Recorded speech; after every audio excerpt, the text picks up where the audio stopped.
ଆକାଶବାଣୀ।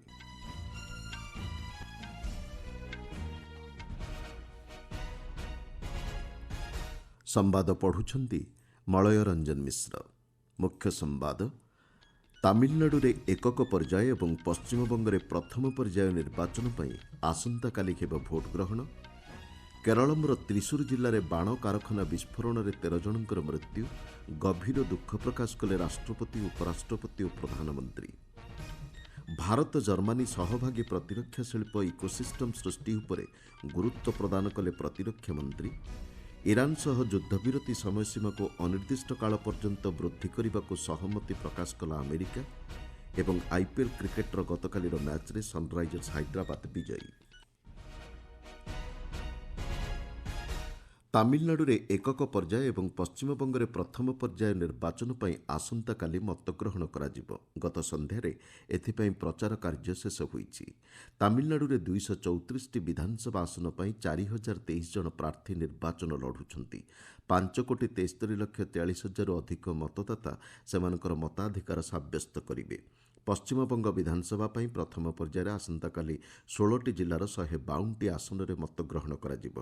1,418 ଜଣ ପ୍ରାର୍ଥୀ ଏହି ନିର୍ବାଚନରେ ଲଢ଼ୁଛନ୍ତି। ସେଥିମଧ୍ୟରେ 187 ଜଣ ମହିଳା ପ୍ରାର୍ଥୀ ରହିଛନ୍ତି। ମୁକ୍ତ, ନିରପେକ୍ଷ ଏବଂ ଅବାଧ ନିର୍ବାଚନ ପାଇଁ ଭାରତୀୟ ନିର୍ବାଚନ କମିଶନଙ୍କ ପକ୍ଷରୁ ସମସ୍ତ ପଦକ୍ଷେପ ଗ୍ରହଣ କରାଯାଇଛି। ପ୍ରଥମ ପର୍ଯ୍ୟାୟ ପାଇଁ ପ୍ରାୟ 3,000 ସହାୟକ ବୁଥ୍ ସମେତ 44,306ଟି ବୁଥ୍ ଭୋଟ୍ ଗ୍ରହଣ କରାଯିବ। 5,444ଟି ବୁଥ୍ ମହିଳାଙ୍କ ଦ୍ୱାରା ପରିଚାଳିତ ହେବା ସହିତ 207ଟି ମଡେଲ ବୁଥ୍ ରହିଛି। ବାଲୁରଘାଟ ଏବଂ ଆସାନସୋଲ ଦକ୍ଷିଣ ବିଧାନସଭା ନିର୍ବାଚନ ମଣ୍ଡଳୀରେ 2ଟି ଦିବ୍ୟାଙ୍ଗ ପରିଚାଳିତ ବୁଥ୍ ସ୍ଥାପନ କରାଯାଇଛି। ସମସ୍ତ ବୁଥ୍ରେ ୱେବ୍କାଷ୍ଟିଂ ବ୍ୟବସ୍ଥା କରାଯିବା ସହ ଶାନ୍ତିପୂର୍ଣ୍ଣ ମତଦାନ ପାଇଁ ତ୍ୱରିତ ସହାୟତା ପ୍ରଦାନକାରୀ team, flying squad, CC camera ଆସି ସୁରକ୍ଷା ବ୍ୟବସ୍ଥା ଗ୍ରହଣ କରାଯାଇଛି। ପଶ୍ଚିମବଙ୍ଗରେ ଦ୍ୱିତୀୟ ପର୍ଯ୍ୟାୟ ନିର୍ବାଚନ ଆସନ୍ତା 29 ତାରିଖ ବୁଧବାର ଦିନ ଅନୁଷ୍ଠିତ ହେବ। ତାମିଲନାଡୁ ଓ ପଶ୍ଚିମବଙ୍ଗରେ ଚାଲିଥିବା ନିର୍ବାଚନ ପ୍ରକ୍ରିୟାକୁ ତଦାରଖ କରିବା ଲକ୍ଷ୍ୟ ନେଇ ନିର୍ବାଚନ କମିଶନଙ୍କ ପକ୍ଷରୁ ଦ୍ୱିତୀୟ ପର୍ଯ୍ୟାୟ ଆନ୍ତର୍ଜାତିକ ନିର୍ବାଚନ ପରିଦର୍ଶକ କାର୍ଯ୍ୟକ୍ରମ ଆରମ୍ଭ ହୋଇଛି। ମୁଖ୍ୟ ନିର୍ବାଚନ କମିଶନର ଜ୍ଞାନେଶ କୁମାର ନୂଆଦିଲ୍ଲୀର India International Institute of Democracy and Election Management ପ୍ରତିଷ୍ଠାନଠାରେ ଏହି କାର୍ଯ୍ୟକ୍ରମର ଶୁଭାରମ୍ଭ କରିଛନ୍ତି। 17ଟି ଦେଶର 34 ଜଣ ପ୍ରତିନିଧି ଏହି କାର୍ଯ୍ୟକ୍ରମରେ ଅଂଶଗ୍ରହଣ କରୁଛନ୍ତି। ଇଭିଏମ୍ ତଦାରଖ ସହ ଭୋଟ୍ ପ୍ରକ୍ରିୟାର ବ୍ୟାବହାରିକ ଅଭିଜ୍ଞତା ଲକ୍ଷ୍ୟ ନେଇ ସେମାନେ ମକ୍ ପୋଲ୍ କାର୍ଯ୍ୟକ୍ରମରେ ଅଂଶଗ୍ରହଣ କରିଥିଲେ। ଏହି ପ୍ରତିନିଧି ମଣ୍ଡଳୀ ଆଜି ପଶ୍ଚିମବଙ୍ଗ ଏବଂ ତାମିଲନାଡୁ ଗସ୍ତରେ ଯିବେ। ଶ୍ରୀ କୁମାର କହିଛନ୍ତି, ଆସନ୍ତାକାଲିର ମତଗ୍ରହଣକୁ ଏହି ପ୍ରତିନିଧି ମଣ୍ଡଳୀ ତଦାରଖ କରିବାର କାର୍ଯ୍ୟସୂଚୀ ରହିଛି। କେରଳର ତ୍ରିଶୁର ଜିଲ୍ଲା ଅନ୍ତର୍ଗତ ମୁଣ୍ଡୁଥିକୋଡରେ ଏକ ବାଣ କାରଖାନାରେ ବିସ୍ଫୋରଣ ହେବାରୁ 13 ଜଣଙ୍କର ମୃତ୍ୟୁ ହୋଇଛି। ଆହତଙ୍କ ମଧ୍ୟରୁ କେତେକଙ୍କର ଅବସ୍ଥା ସଙ୍କଟାପନ୍ନ ଥିବାରୁ ସେମାନଙ୍କୁ ତ୍ରିଶୁର ମେଡିକାଲ କଲେଜ ହସ୍ପିଟାଲରେ ଚିକିତ୍ସା କରାଯାଉଛି। ସେଠାକାର ଜିଲ୍ଲାପାଳ ବିସ୍ଫୋରଣ କାରଣ ଯାଞ୍ଚ କରିବା ନେଇ ରାଜସ୍ୱ ବିଭାଗୀୟ ଅଧିକାରୀସ୍ତରୀୟ ତଦନ୍ତ ନିର୍ଦ୍ଦେଶ ଦେଇଛନ୍ତି। ଏହି ବିସ୍ଫୋରଣ ଘଟଣା ନେଇ ରାଷ୍ଟ୍ରପତି ଦ୍ରୌପଦୀ ମୁର୍ମୁ, ଉପରାଷ୍ଟ୍ରପତି ସିପି ରାଧାକ୍ରିଷ୍ଣନ ଓ ପ୍ରଧାନମନ୍ତ୍ରୀ ନରେନ୍ଦ୍ର ମୋଦି ଗଭୀର ଦୁଃଖ ପ୍ରକାଶ କରିଛନ୍ତି। ଭିନ୍ନ ଭିନ୍ନ ସାମାଜିକ ଗଣମାଧ୍ୟମ ପୋଷ୍ଟରେ ସେମାନେ ମୃତକଙ୍କ ନିକଟ ସମ୍ପର୍କୀୟଙ୍କ ଲାଗି ସମବେଦନା ଜ୍ଞାପନ କରିବା ସହିତ ଆହତଙ୍କର ଆଶୁ ଆରୋଗ୍ୟ କାମନା କରିଛନ୍ତି। ପ୍ରଧାନମନ୍ତ୍ରୀ ନରେନ୍ଦ୍ର ମୋଦି ମୃତକଙ୍କ ନିକଟ ସମ୍ପର୍କୀୟଙ୍କ ଲାଗି ପ୍ରଧାନମନ୍ତ୍ରୀ ଜାତୀୟ ରିଲିଫ୍ ଫଣ୍ଡରୁ 2 ଲକ୍ଷ ଟଙ୍କା ଲେଖାଏଁ ଏବଂ ଆହତଙ୍କ ଲାଗି 50,000 ଟଙ୍କା ଲେଖାଏଁ ଅନୁକମ୍ପାମୂଳକ ସହାୟତା ରାଶି ଘୋଷଣା କରିଛନ୍ତି। ସୂଚନାଯୋଗ୍ୟ, ତାମିଲନାଡୁର ବିରୁଧୁନଗରରେ ଗତ ରବିବାର ଦିନ ଏକ ବାଣ କାରଖାନାରେ ବିସ୍ଫୋରଣ ଘଟି 25 ଜଣଙ୍କର ମୃତ୍ୟୁ ହୋଇଥିଲା। ଭାରତ ଜର୍ମାନୀ ସହଭାଗୀ ପ୍ରତିରକ୍ଷା ଶିଳ୍ପ ଇକୋସିଷ୍ଟମ୍ ସୃଷ୍ଟି ଉପରେ ପ୍ରତିରକ୍ଷା ମନ୍ତ୍ରୀ ରାଜନାଥ ସିଂହ ପ୍ରସ୍ତାବ ଉପସ୍ଥାପନ କରିଛନ୍ତି। 3 ଦିନିଆ ଜର୍ମାନୀ ଗସ୍ତ ଅବସରରେ ଗତକାଲି ପ୍ରଥମ ଦିନରେ ଶ୍ରୀ ସିଂହ ପ୍ରତିରକ୍ଷା ଏବଂ ସୁରକ୍ଷା ସମ୍ପର୍କିତ ଜର୍ମାନ ସଂସଦୀୟ ସ୍ଥାୟୀ କମିଟିକୁ ସମ୍ବୋଧନ କରିବା ଅବସରରେ ଏହା କହିଛନ୍ତି। ଆତ୍ମନିର୍ଭର ଭାରତ ଦୃଷ୍ଟିକୋଣ ଆଧାରରେ ଉତ୍ପାଦକତା, ବିକାଶ ଏବଂ ନବୀକରଣ କ୍ଷେତ୍ରରେ ସମ୍ମିଳିତ ଉଦ୍ୟମ ଉପରେ ମନ୍ତ୍ରୀ ଶ୍ରୀ ସିଂହ ଗୁରୁତ୍ୱ ପ୍ରଦାନ କରିଛନ୍ତି। ସେ କହିଛନ୍ତି, ସାମ୍ପ୍ରତିକ ପରିସ୍ଥିତିରେ ବିଶ୍ୱ ଏବେ ନୂତନ ସୁରକ୍ଷା ଆହ୍ୱାନର ସମ୍ମୁଖୀନ ହେଉଛି ଏବଂ ପରିବର୍ତ୍ତିତ ପ୍ରଯୁକ୍ତିବିଦ୍ୟା ପରିସ୍ଥିତିକୁ ଏହା ଅଧିକ ଜଟିଳ କରୁଛି। ସମୟର ଆବଶ୍ୟକତା ଅନୁଯାୟୀ ପଦକ୍ଷେପ ଗ୍ରହଣ ଉପରେ ସେ ଗୁରୁତ୍ୱ ପ୍ରଦାନ କରିଛନ୍ତି।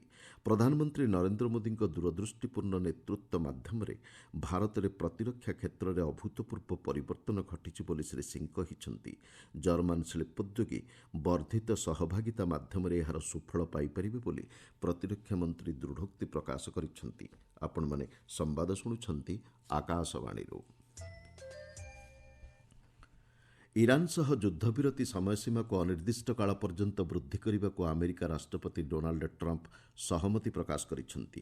ଦୁଇ ଦେଶ ମଧ୍ୟରେ ଯୁଦ୍ଧ ସମାପ୍ତି ନେଇ ଆଲୋଚନାକୁ ଏହା ଅଧିକ ପ୍ରୋତ୍ସାହନ ପ୍ରଦାନ କରିବ ବୋଲି ସେ ଆଶାବ୍ୟକ୍ତ କରିଛନ୍ତି। 2 ସପ୍ତାହର ଯୁଦ୍ଧବିରତି ସମୟସୀମା ଆଜି ଶେଷ ହେଉଛି।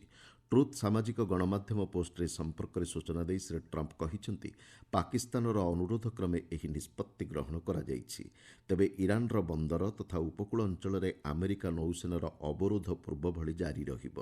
ତେହେରାନ ପକ୍ଷରୁ ଯୁଦ୍ଧବିରତି ନେଇ ଏକୀକୃତ ପ୍ରସ୍ତାବ ଉପସ୍ଥାପନ ନ ହେବା ପର୍ଯ୍ୟନ୍ତ ଏହି ଅବରୋଧ ଜାରି ରହିବ ବୋଲି ଶ୍ରୀ ଟ୍ରମ୍ପ ସୂଚନା ଦେଇଛନ୍ତି।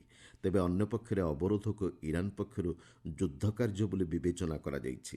ସାମାଜିକ ଗଣମାଧ୍ୟମରେ ଶ୍ରୀ ଟ୍ରମ୍ପଙ୍କ ଘୋଷଣା ପରିପ୍ରେକ୍ଷୀରେ ଇରାନ ପକ୍ଷରୁ କୌଣସି ପ୍ରତିକ୍ରିୟା ପ୍ରକାଶ ପାଇନାହିଁ।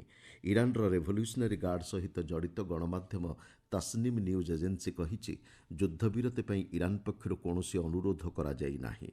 ଦ୍ୱିତୀୟ ପର୍ଯ୍ୟାୟ ଆଲୋଚନା ପାଇଁ ଉପରାଷ୍ଟ୍ରପତି ଜେଡି ଭାନ୍ସଙ୍କ ନେତୃତ୍ୱରେ ଇସଲାମାବାଦ ଆସିବାକୁ ଥିବା ପ୍ରତିନିଧି ମଣ୍ଡଳୀର ଗସ୍ତକୁ ଆମେରିକା ପକ୍ଷରୁ ସ୍ଥଗିତ ରଖାଯାଇଛି।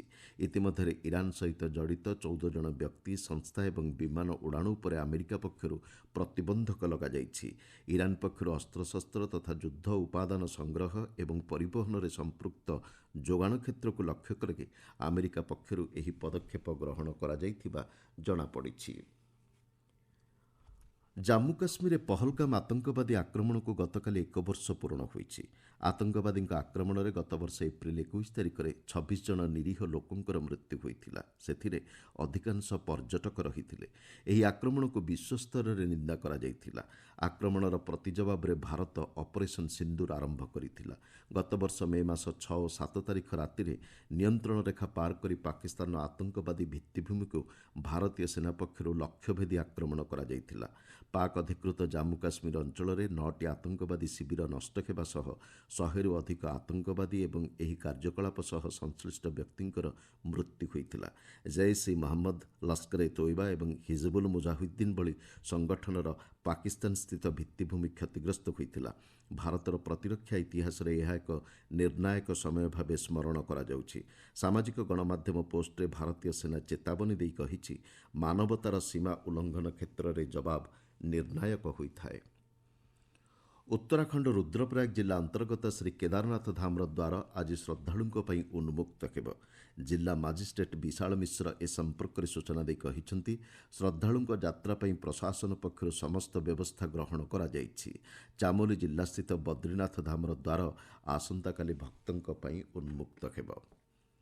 ଆକାଶବାଣୀରେ ଲୋକଙ୍କ ପଦ୍ମ ଧାରାବାହିକରେ ଡକ୍ଟର ପୁନିଆ ମୂର୍ତ୍ତି ନାଟସେନଙ୍କ ସହିତ ସାକ୍ଷାତ ଆଲୋଚନା ପ୍ରସାରଣ କରାଯିବ। ପଶୁ ଫାର୍ମାକୋଲୋଜି କ୍ଷେତ୍ରରେ ଉତ୍କର୍ଷ ପ୍ରତିପାଦନ ପାଇଁ ଶ୍ରୀ ନାଟେସନଙ୍କୁ ପଦ୍ମଶ୍ରୀରେ ସମ୍ମାନିତ କରାଯିବ। ଏହି ବାର୍ତ୍ତାଳାପ ଆଜି ସକାଳ 9:10 100.1 ଆକାଶବାଣୀ ଗୋଲ୍ଡ ଚ୍ୟାନେଲରେ ପ୍ରସାରଣ କରାଯିବ। କାର୍ଯ୍ୟକ୍ରମ ନ୍ୟୁଜ୍ ଅନ୍ ଏଆଇଆର୍ ଏବଂ news on AIR official YouTube ଚ୍ୟାନେଲରେ ମଧ୍ୟ ଉପଲବ୍ଧ ହେବ। ଆଇପିଏଲ୍ କ୍ରିକେଟର ଗତକାଲିର ମ୍ୟାଚ୍ରେ ସନ୍ରାଇଜର୍ସ ହାଇଦ୍ରାବାଦ ବିଜୟୀ ହୋଇଛି।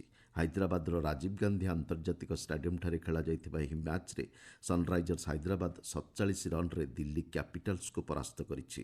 ଟସ୍ ଜିତି ଦିଲ୍ଲୀ କ୍ୟାପିଟାଲ୍ସ ସନ୍ରାଇଜର୍ସ ହାଇଦ୍ରାବାଦକୁ ପ୍ରଥମେ ବ୍ୟାଟିଂ କରିବାକୁ ଆମନ୍ତ୍ରଣ କରିଥିଲା।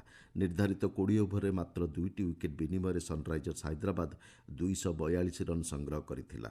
ଦଳ ପକ୍ଷରୁ ଅଭିଷେକ ଶର୍ମା ଅପରାଜିତ 135 ରନ୍ ସଂଗ୍ରହ କରିଥିଲେ। ବିଜୟ ଲକ୍ଷ୍ୟକୁ ପିଛା କରି ଦିଲ୍ଲୀ କ୍ୟାପିଟାଲ୍ସ 9ଟି ୱିକେଟ୍ ବିନିମୟରେ 195 ରନ୍ ସଂଗ୍ରହ କରିବାକୁ ସକ୍ଷମ ହୋଇଥିଲା। ଅଭିଷେକ ଶର୍ମାଙ୍କୁ ପ୍ଲେୟାର ଅଫ୍ ଦି ମ୍ୟାଚ୍ ବିବେଚନା କରାଯାଇଛି। ଆଜି ଲକ୍ଷ୍ନୌ ସୁପର ଜାୟାଣ୍ଟସ୍ ଏବଂ ରାଜସ୍ଥାନ ରୟାଲ୍ସ ମଧ୍ୟରେ ମ୍ୟାଚ୍ ଖେଳାଯିବ।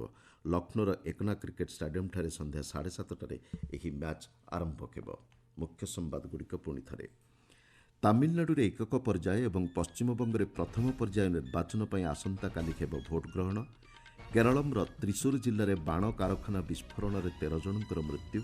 ଗଭୀର ଦୁଃଖ ପ୍ରକାଶ କଲେ ରାଷ୍ଟ୍ରପତି, ଉପରାଷ୍ଟ୍ରପତି ଓ ପ୍ରଧାନମନ୍ତ୍ରୀ। ଭାରତ ଜର୍ମାନୀ ସହଭାଗୀ ପ୍ରତିରକ୍ଷା ଶିଳ୍ପ ଇକୋସିଷ୍ଟମ ସୃଷ୍ଟି ଉପରେ ଗୁରୁତ୍ୱ ପ୍ରଦାନ କଲେ ପ୍ରତିରକ୍ଷା ମନ୍ତ୍ରୀ। ଇରାନ ସହ ଯୁଦ୍ଧବିରତି ସମୟସୀମାକୁ ଅନିର୍ଦ୍ଦିଷ୍ଟ କାଳ ପର୍ଯ୍ୟନ୍ତ ବୃଦ୍ଧି କରିବାକୁ ସହମତି ପ୍ରକାଶ କଲା ଆମେରିକା। ଏବଂ ଆଇପିଏଲ୍ କ୍ରିକେଟର ଗତକାଲିର ମ୍ୟାଚ୍ରେ ସନ୍ରାଇଜର୍ସ ହାଇଦ୍ରାବାଦ ବିଜୟୀ। ସମ୍ବାଦ ଶେଷ ହେଲା।